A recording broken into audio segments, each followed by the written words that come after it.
नमस्कार, आप देख रहे हैं CGNN लाइव और मैं हूं दिव्या। तो चलिए शुरुआत करते हैं इस वक्त की बड़ी खबरों के साथ। CGPSC मेंस परीक्षा की बदली तारीख। जी हां, छत्तीसगढ़ लोक सेवा आयोग ने मुख्य परीक्षा 2025 की तारीखों में बदलाव कर दिया है। पहले ये परीक्षा 16 से 19 मई 2026 तक होनी थी, लेकिन अब इसे 6, 7, 8 और 9 जून 2026 को आयोजित किया जाएगा। परीक्षा अंबिकापुर, बिलासपुर, भिलाई, रायपुर समेत प्रदेश के विभिन्न केंद्रों पर 2 पालियों में होगी। वहीं एडमिट कार्ड परीक्षा से करीब 10 दिन पहले आधिकारिक वेबसाइट पर जारी किए जाएंगे। ऐसे में अभ्यर्थी अपनी तैयारी को और मजबूत करने में जुट जाए। ICICI बैंक में 1 करोड़ 48 लाख रुपए का घोटाला। जी हां, बिलासपुर के मंगला स्थित ICICI बैंक शाखा में 1 करोड़ 38 लाख रुपए की बड़ी हेराफेरी का खुलासा हुआ है। आरोप है कि डिप्टी ब्रांच मैनेजर ने अपने पति के साथ मिलकर ग्राहकों के गोल्ड लोन, FD और खातों में गड़बड़ी की। जांच में गोल्ड लोन के पाउच में असली सोने की जगह नकली जेवर मिले हैं, जबकि फर्जी हस्ताक्षर कर लाखों रुपए निकालने का मामला भी सामने आया है।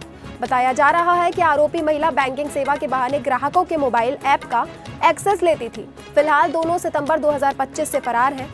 पुलिस ने धोखाधड़ी और आपराधिक षड्यंत्र का मामला दर्ज कर जांच तेज कर दी है। धर्मांतरण के नाम पर मौत। जी हां, आरोपी को उम्र कैद। रायपुर में जबरन धर्म परिवर्तन और कथित झाड़ फूंक के दौरान 18 वर्षीय युवती की मौत के मामले में अदालत ने आरोपी ईश्वरी साहू को आजीवन कारावास की सजा सुनाई है। आरोप है कि महिला लोगों को शैतान का डर दिखाकर धर्म बदलने के लिए मजबूर करती थी और चमत्कारी इलाज का दावा करती थी। इसी दौरान योग्यता सोनवानी की मौत हो गई है। कोर्ट ने इसे गंभीर अपराध मानते हुए सख्त फैसला सुनाया है। यह प्रदेश का पहला मामला है जिसमें जबरन धर्मांतरण से जुड़ी घटना ने उम्र कैद की सजा दी गई है। शादी का झांसा देकर 80 साल के बुजुर्ग से 9.5 लाख की ठगी। जी हां, राजधानी रायपुर में साइबर ठगी का हैरान करने वाला मामला सामने आया है, जहां शादी का झांसा देकर 80 वर्षीय रिटायर्ड टेक्नीशियन मनहरण लाल टिकरिया से 9,50,000 रुपए ठग लिए गए हैं। मैरिज ब्यूरो के जरिए रजनी शर्मा नाम की महिला ने पहले दोस्ती की, फिर भरोसा जीता और शादी, एक्सीडेंट व इलाज के नाम पर अलग अलग किश्तों में रकम ऐंठती रही। मार्च 2026 में महिला का मोबाइल बंद हुआ, तब बुजुर्ग को ठगी का एहसास हुआ। पीड़ित की शिकायत पर आजाद चौक थाना पुलिस ने IT एक्ट की धारा 67D और BNS की 318(4) के तहत मामला दर्ज कर जांच शुरू कर दी है। साइबर क्रिमिनल से सावधान रहे। सुशासन तिहार में पंचायत कर्मी नशे में धुत। जी हां, सूरजपुर के बेल्टिकरी ग्राम पंचायत से एक वीडियो तेजी से वायरल हो रहा है। दावा है कि रोजगार सहायक मनबोध रवि शराब के नशे में पंचायत भवन के भीतर टेबल पर पैर रखकर सोते नजर आए हैं। सुशासन तिहार के बीच सामने आए इस वीडियो ने प्रशासन पर सवाल खड़े कर दिए हैं। ग्रामीणों ने जनपद CEO के शिकायत पर कार्यवाही की मांग की है। हालांकि हम इस वायरल वीडियो की पुष्टि नहीं करते। भारतमाला घोटाले पर बड़ा एक्शन। हर खसरा नंबर की अब होगी जांच। यहां छत्तीसगढ़ के चर्चित भारतमाला मुआवजा घोटाले में अब जांच का दायरा और बढ़ा दिया गया है। संभाग आयुक्त महादेव कावरे ने रायपुर और धमतरी के लिए अफसरों की 2 नई टीम गठित की है। इस बार सिर्फ शिकायत वाले नहीं, बल्कि मुआवजा पाने वाले हर एक खसरा नंबर की बारीकी से जांच होगी।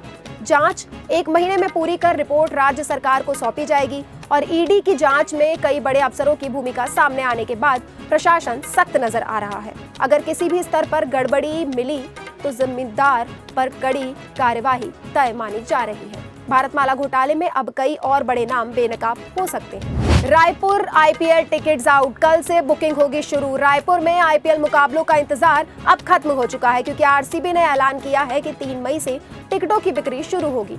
10 मई को RCB बनाम मुंबई इंडियंस और 13 मई को RCB बनाम KKR का मुकाबला शहीद वीर नारायण सिंह इंटरनेशनल स्टेडियम में खेला जाएगा। टिकट RCB की ऑफिशियल वेबसाइट shoproyalchallengers.com पर मिलेगी। सीटें सीमित हैं, इसलिए जल्दी बुकिंग कर लें। लड़की की फोटो दिखाकर युवक से 14,000 ठगे। जी हां, छत्तीसगढ़ के धमतरी से शादी कराने के नाम पर ऑनलाइन ठगी का हैरान करने वाला मामला सामने आया है। दानीटोला निवासी रवि कुमार बघेल को एक अज्ञात कॉल आया, जिसमें खुद को यूनिक रिश्ते प्लेटफॉर्म से जुड़ा बताया गया। ठगों ने पहले लड़की की फोटो भेजी, फिर रजिस्ट्रेशन और प्रोसेसिंग के नाम पर युवक से UPI के जरिए 14,000 रुपए ऐड लिए। जब रवि ने लड़की से मिलने की बात कही तो जवाब मिला वो किसी और के साथ भाग गई। यह सुनते ही युवक के होश उड़ गए।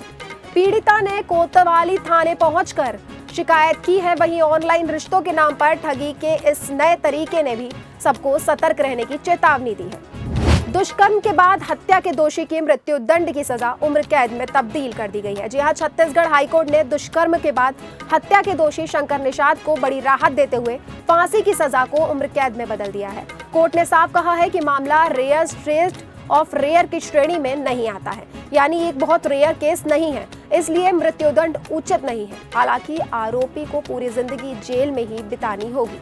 मामला 2022 के सक्ती जिले का है, जहां आरोपी ने युवती को बहला फुसलाकर जंगल ले जाकर उसके साथ दुष्कर्म किया और फिर हत्या कर दी।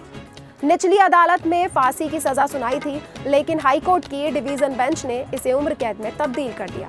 इस फैसले के बाद कानून, न्याय और सजा को लेकर नई बहस छिड़ गई। स्कूटी पर निकले डिप्टी सीएम अरुण साव। छत्तीसगढ़ के उप मुख्यमंत्री अरुण साव का आज लोरमी में बिल्कुल अलग अंदाज देखने को मिला है। सायरन और काफिले को छोड़ डिप्टी सीएम खुद स्कूटी चलाकर विकास कार्यों का औचक निरीक्षण करने निकल पड़े। गलियों में घूमते हुए उन्होंने आम लोगों से सीधा संवाद किया, बुजुर्गों का हाल जाना और युवाओं से विकास कार्यों पर फीडबैक लिया। अरुण साव का यह सादगी भरा अंदाज लोगों को खूब पसंद आ रहा है। निरीक्षण के दौरान उन्होंने निर्माण कार्यों को समय और गुणवत्तापूर्ण तरीके से पूरा करने के निर्देश भी दिए हैं। डिप्टी सीएम का यह अंदाज अब पूरे प्रदेश में चर्चा का विषय बन गया है। छत्तीसगढ़ की हर बड़ी खबर पर हमारी है पैनी नजर। फिर होगी मुलाकात नई खबर के साथ, तब तक बने रहें CGNN लाइव के साथ। धन्यवाद।